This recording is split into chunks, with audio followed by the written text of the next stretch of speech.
Morning and welcome to Ubusuba Asana without glasses.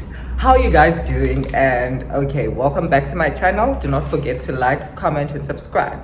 Now today we are discussing prescription. Before we get into this video, please note that none of my videos are legal advice. If you are looking for legal advice, please go and speak to somebody who is certified to give you legal advice. Could be a legal advisor, admitted attorney, I don't care whoever it is, not here. This is just information to assist you, especially as a candidate attorney, when you are dealing with matters for the first time. Let's get into it.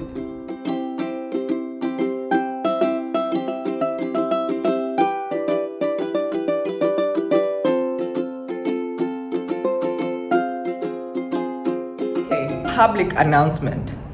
You have until 7 July to register for exams if competency-based exams that if you want to write your boards in August, or if you want to write your boards for notary or exam for notary or what's this other thing, conveyancing, you have until 7 July to apply for that. And then if you just want, not sure if you qualify to write the exams, especially as a candidate attorney, you need to have worked for 6 months before the sitting of the exam. Like by the sitting of the exam or before the sitting of the exam, you must have worked for 6 months, or you must have EPLT. And then if you want to write conveyancing exams, you must be an admitted attorney. If you want to write e-notary, you don't need to be an admitted attorney, but I think you should have an LLB.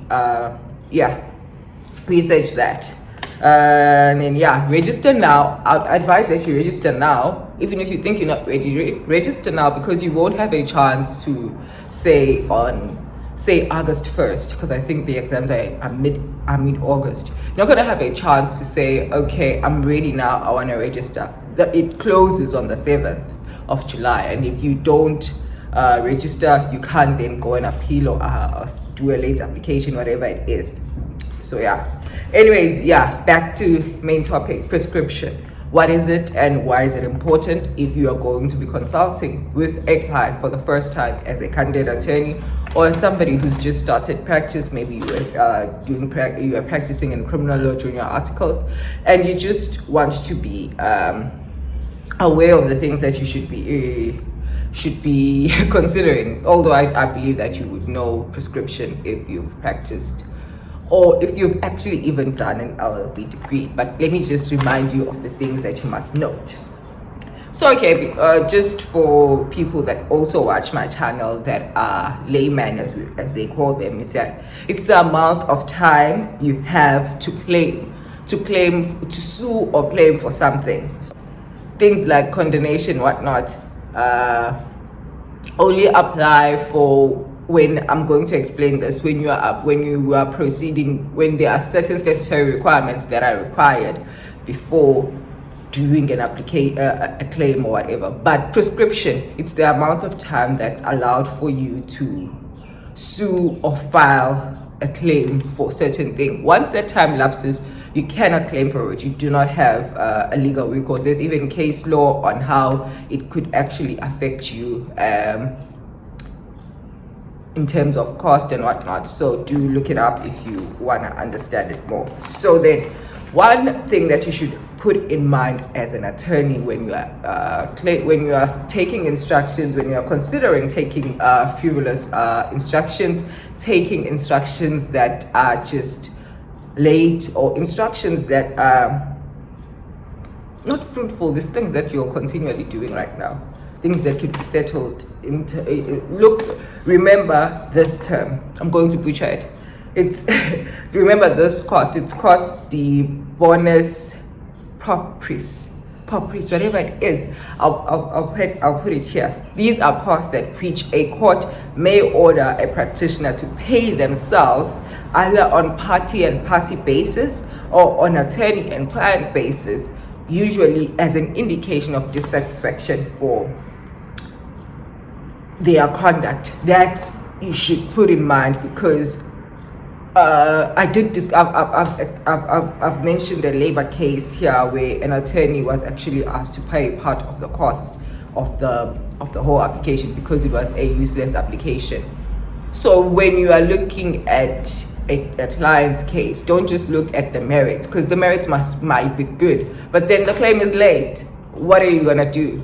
You can't go to court for that. If it's late because of reasons like a client had sent instructions to a certain other attorney, then go the proper procedure of now going to the LPFF to claim the money for the client for negligence. Don't go to court. You're going to get yourself in trouble. That's unnecessary. You get. All right. So then, and other important factors about prescription. First of all, it determines whether the matter is urgent or not. So if a client comes into your office and the matter prescribes in 5 months, and you know Guti, the procedure in your local court is how does it work, and how long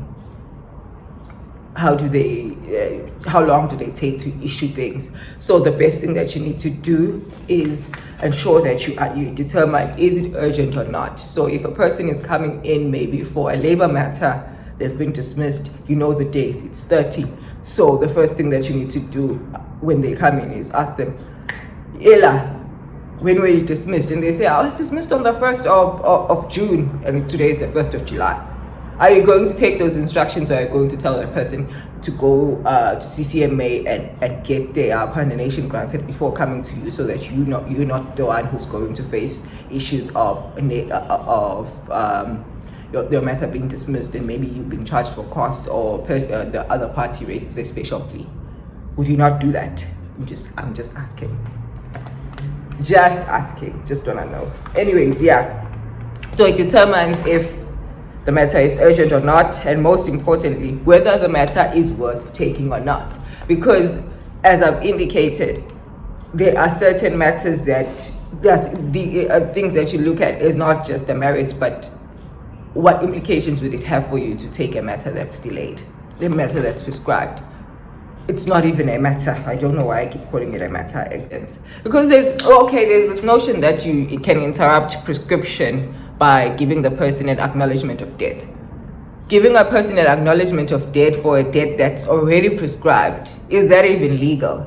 Like, I just want to put that out there. A debt that's already prescribed, even if the person signs the acknowledgement of debt for a debt that's already prescribed. If it ever happens that that person goes and consults an attorney, and the attorney says, but you signed this after prescription, and say, yeah, I signed it after prescription, won't that, if you be challenged that you are acting unethically? I don't know. You consider your conscience what you do, but it doesn't. I really feel that my understanding. Comment down below and tell me what do you understand about ways of interrupting prescription, such as sending an acknowledgement of debt. Does it actually interrupt a prescribed debt, or does it say, for example, your matter is prescribing in maybe 10 days?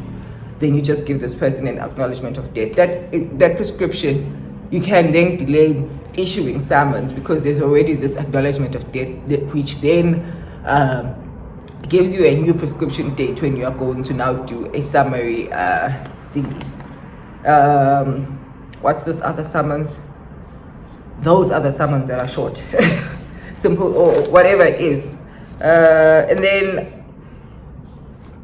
one tip that I could give you in terms of prescription when you are dealing with a civil matter: write your prescription very boldly at the front of your file. Put that file in your urgent batch of files, whatever it is that you are doing.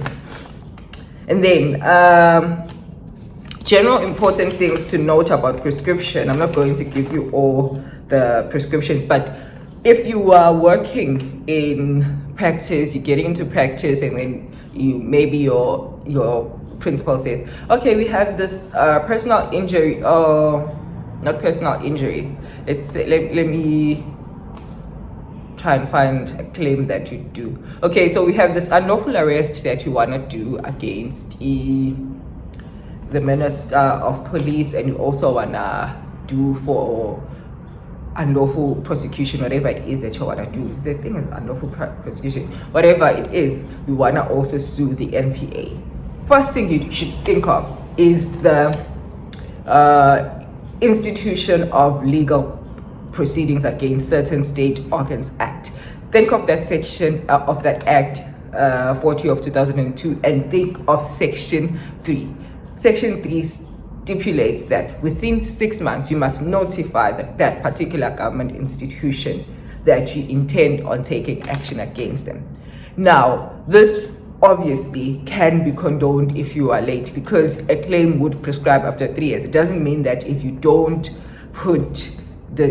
give out this certain notice, which is basically just a letter of demand, because a letter of demand is to notify a person that we actually going to proceed if you don't pay us or if you don't pay attention to what you did.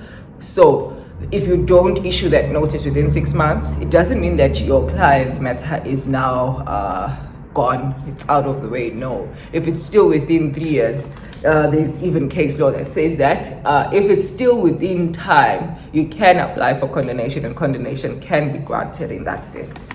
Layperson condonation, what is it? It is where a court is satisfied that the debt is still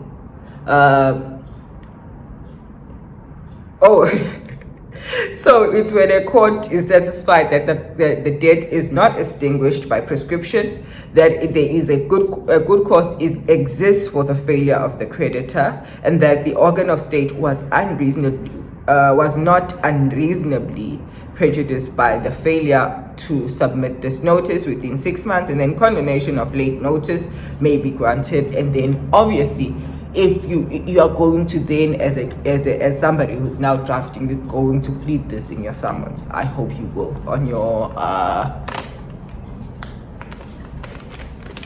what's this? In your combined summons, you're going to put it as one of the things that you are going to say.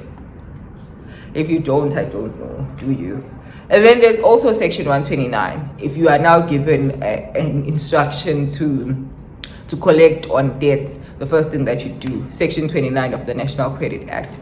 Remember it, I'm not going to explain it. Go and research it if you don't know it, because I think a lot of people are employed right now. Like, one thing that's booming is debt collection. So make sure that if it's a commercial debt, if it's a credit debt rather, make sure that you adhere to section 129 of the National, and read with 130 of the National Credit Act. The layman's terms, what you need to look out for: did you get a notice? If you got a notice that you owe a debt, whether by email, like usually that just suffices, because we notify you that you owe this debt, we want you to pay or make payment arrangements. And if you don't do that, or make payment arrangements, they even advise you to go to counsel. They're not being nice, they're just notifying you so that they can then plead in their papers that we notified this person of this and they didn't act, so this is why we are instituting, we've complied. So yeah. And then so somebody might ask, if I don't claim within 3 years, what happens? Your debt is prescribed. Most attorneys wouldn't take it. It's only unethical attorneys, as I've said, that would usually take this on and say they can, maybe this person will notice that the matter is prescribed. But if the court notices that, they might, as I've indicated, charge the issue cost on the attorney. So yes, each sector, guys, has its own prescription. It's not just the 3 years that I've mentioned. I think I've mentioned 3 years here, I've mentioned 6 months, I've mentioned 30 days. Each sector has different prescription dates. So when you are dealing with a matter, yes, open the Prescription Act. That's the first thing that you open. And then you go then research, whether you are researching on Lawgate, LexisNexis, whatever it is. You go and research on that particular sector. Okay, what happens then in labor matters? What happens in what matters in this matters in this matters? But yes, iqala liyabol. Like, you'll need to understand that. Aksilona iqala lasenduneni lasenduleni alibol, but in civil courts liyabol iqala. Thank you for watching. I will see you on my next video. I'm actually off to go collect my license, so do watch the vlog that follows this video. Bye.